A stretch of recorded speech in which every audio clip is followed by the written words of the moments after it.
Good morning friends, আমি পূবালি। আশা করি আপনারা সবাই খুব ভালো আছেন, আমিও খুব ভালো আছি। তো আজকে যে গাছটাকে আমি টাকার গাছ বলছি সেটা হচ্ছে আমার বাগানের একটা গোলমরিচ গাছ।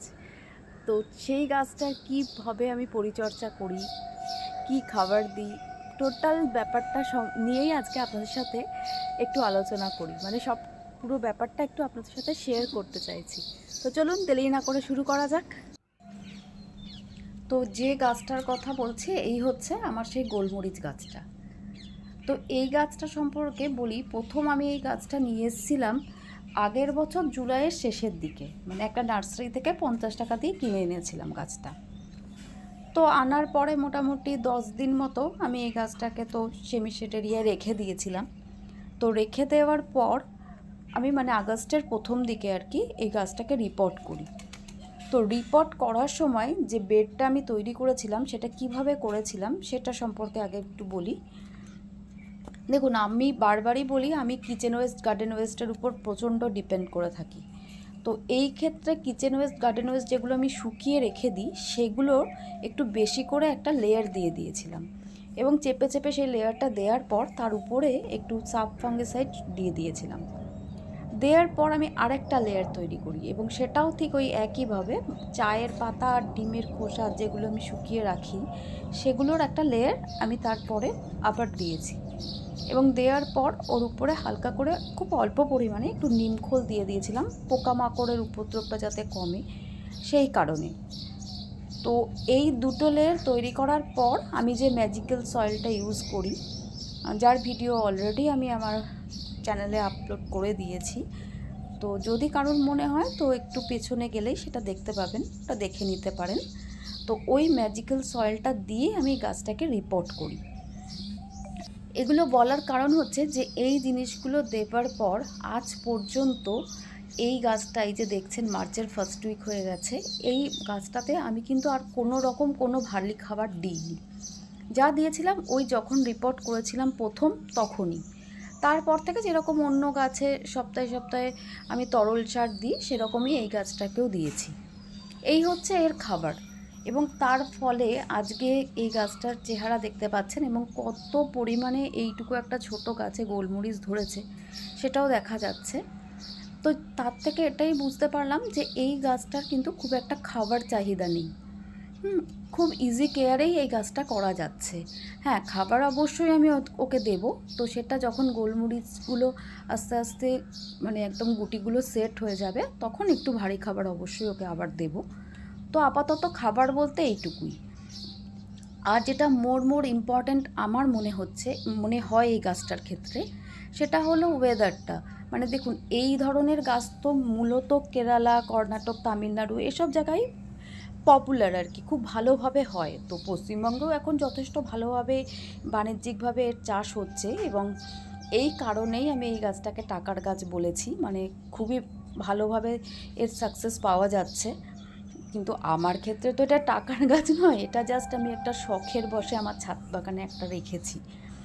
তো যাই হোক, সেই প্রসঙ্গে যাবার দরকার নেই। তো এবার এর ক্ষেত্রে যেটা হয়, এটা একটু স্যাঁতস্যাঁতে ওয়েদার পছন্দ করে, আর যেটা পছন্দ করে যে এই ধরনের গাছ না বড় বড় মানে সুপুরি গাছ বলুন, নারকোল গাছ, এরম টাইপের গাছের তলায় লাগালে সেই গাছটা বেয়ে বেয়ে উঠে যায়। তো আমার ক্ষেত্রে আমি সেরকম গাছের তলায় তো লাগাতে পারবো না, ছাদে সেটা সম্ভব না। তো আমি এই একটা খুঁটির সাহায্যেই ওকে আস্তে আস্তে উপরে তোলার চেষ্টা করছি, ব্যাস এইটুকুই। আর যে একটা ব্যাপার হলো সেটা হচ্ছে যে এই যে গাছটা, এই গাছটা যেহেতু স্যাঁতস্যাঁতে ওয়েদারটা পছন্দ করে, তো সেক্ষেত্রে আমি যেটা করি, এটাকে আমি এমন একটা জায়গায় রেখেছি যেখানে আর কি সারাদিনে ধরুন 2 থেকে 3 ঘন্টা মতো রোদ্দুর আসে ম্যাক্সিমাম। কারণ হচ্ছে এই গাছটা না 10 থেকে 25 ডিগ্রির বেশি তাপমাত্রা একদমই নিতে পারে না, এটাই হচ্ছে সব থেকে বড় কথা। আর দ্বিতীয়ত, যেহেতু এই গাছগুলো একটু স্যাঁতস্যাঁতে ওয়েদারে হয়, তো মাটিটা অবশ্যই একটু স্যাঁতস্যাঁতে তো হতেই হবে, মানে মাটিতে কোনোভাবে জল শুকনো যাবে না, সবসময় একটা ময়েশ্চারের ভাব এই গাছটার মাটিতে যেন থাকে, এই দিকটাই আমি খুব ভালোভাবে খেয়াল রেখেছিলাম। আর তার রেজাল্ট তো এখন আমার চোখের সামনে, এবং আপনারাও সেটা দেখতে পাচ্ছেন। দেখুন, এইটুকু একটা ছোট গাছে কি প্রচণ্ড পরিমাণে গোলমরিচ ধরে আছে। তো এই গাছটা আমার যেটা মনে হয় খুব খুব ইজি কেয়ারে হচ্ছে। খাবার চাহিদাও এর তেমন বেশি কিছু নেই, আর অন্য কোনো চাহিদাও এর নেই। এর একটাই চাহিদা তাপমাত্রাটা। এই যে দেখুন, বেশ বড় বড় হয়েছে, এবং যখন ম্যাচিওর হবে তখন আরও ভালোভাবে এই জিনিসগুলো বোঝা যাবে। এবার যে ব্যাপারটা বলছি, পোকামাকড়ের উপদ্রব এই গাছটায় আমি একদমই দেখতে পাই না। তবে তা সত্ত্বেও আমি যে কাজটা করি, আমি বেশিরভাগই এটাকে হলুদ গুঁড়ো দিয়ে জল একটা করে নিয়ে সেটাকে স্প্রে করে দিই। তার কারণ দেখুন, হলুদ তো শুধু কীটনাশক না, ছত্রাকনাশকের কাজটাও করে, এবং সেটা দুটো যখন একসাথেই হয়ে যাচ্ছে, আর এর যখন পোকামাকড়ের উপদ্রবটাও একদমই কম, তো সেক্ষেত্রে ওই জিনিসটা ইউজ করাটাই বুদ্ধিমানের কাজ।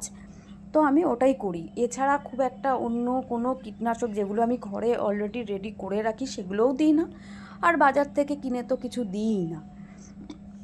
তো এইটুকু যত্ন করে আমি এই জিনিসটা খুব ভালোভাবেই করতে পেরেছি, এবং এই গাছটার টেক কেয়ার এইটুকু করেই খুব ভালো রেজাল্ট চোখের সামনে দেখতেও পাচ্ছি।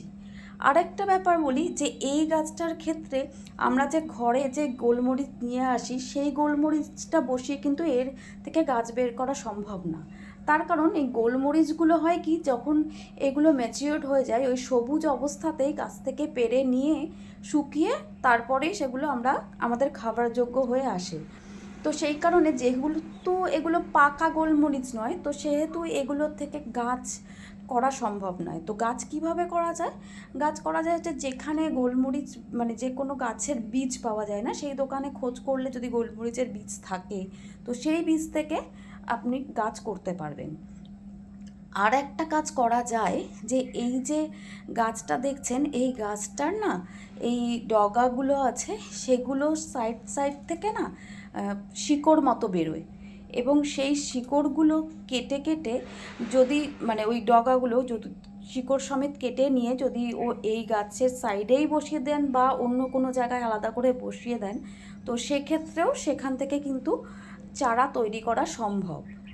মানে গোলমরিচ গাছের চারা বা তৈরি করার নিয়ম হচ্ছে এইটাই। বাজার থেকে কেনা গোলমরিচ থেকে চারা করা একদমই সম্ভব না। তো আমার অভিজ্ঞতায় এটাই বলে যে গোলমরিচ গাছের এর থেকে বেশি কিছু দরকার নেই।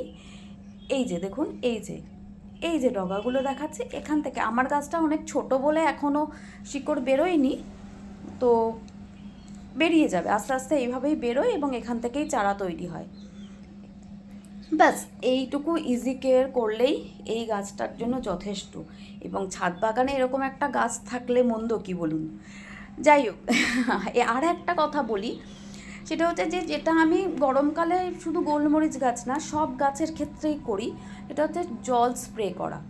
এই ধরুন সকালবেলা এসে যদি সব গাছে খুব সুন্দরভাবে জল স্প্রে করে দেন, এবং যে গাছগুলো এই যে ধরুন ফুল ফল আসছে, সবজি ধরছে, বা যে গাছগুলো হচ্ছে না, নর্মাল মানে রয়েছে, সেই গাছগুলোও, কারণ এতটাই রোদের তাপ বেড়ে গেছে আমাদের এখানে, আর আস্তে আস্তে যত দিন যাবে তত তো সেই তাপমাত্রাগুলো বাড়তেই থাকবে। তো সেই কারণে এই জিনিসগুলো যদি একটু মেনটেন করেন আর কি, তো তাহলে কি হয়, তাহলে এই গোলমরিচ গাছ সমেত অন্য গাছগুলোও ভালো থাকবে। এবং শুধু এটা নয়, জল স্প্রে করাতে আর একটা উপকার কী হবে জানেন তো, পোকামাকড় তো গরমকালে প্রচণ্ড বেশি হয়, এবং সেই পোকামাকড়ের উপদ্রবটাও কিন্তু অনেকটা কমে যায়, এবং এটা সত্যিই হয়। দেখুন, কীটনাশক তো আমাদের উপায়ান্তর হলে ইউজ করতেই হবে। তার আগে যেহেতু আমরা জৈবভাবে করছি, যতটা এইভাবে করা যায়, জল দিয়ে ধুয়ে ধুয়ে দিলাম, কি একটুখানি দেখতে পেয়ে ব্রাশ দিয়ে ঘষে পরিষ্কার করে দিলাম, এরকম যদি করা যায় তাহলে সেটা তো আরও ভালো, তাই না? তো এই হলো আমার পরিচর্যা। যাই হোক, আজকের মতো ভিডিওটা তাহলে এখানেই শেষ করি। যদি আপনাদের এই ভিডিওটা ইনফরমেটিভ মনে হয়ে থাকে, তাহলে অনেক অনেক ভালোবাসা দিয়ে আমার পাশে থাকবেন, আর একটুখানি চ্যানেলটাকে লাইক আর শেয়ার করে দেবেন। আর যারা আমার নতুন বন্ধু আছো বা আছেন, তাদেরও যদি চ্যানেলটা ভালো লেগে থাকে, ভিডিওটা ভালো লেগে থাকে, তাহলে একটু চ্যানেলটাকে সাবস্ক্রাইব করে বেল আইকনটাকে প্রেস করে দিও। খুব শীঘ্রই একটা নতুন ভিডিও নিয়ে আবার তোমাদের সাথে আমার দেখা হচ্ছে। আজকের মতো এইটুকুই, টাটা।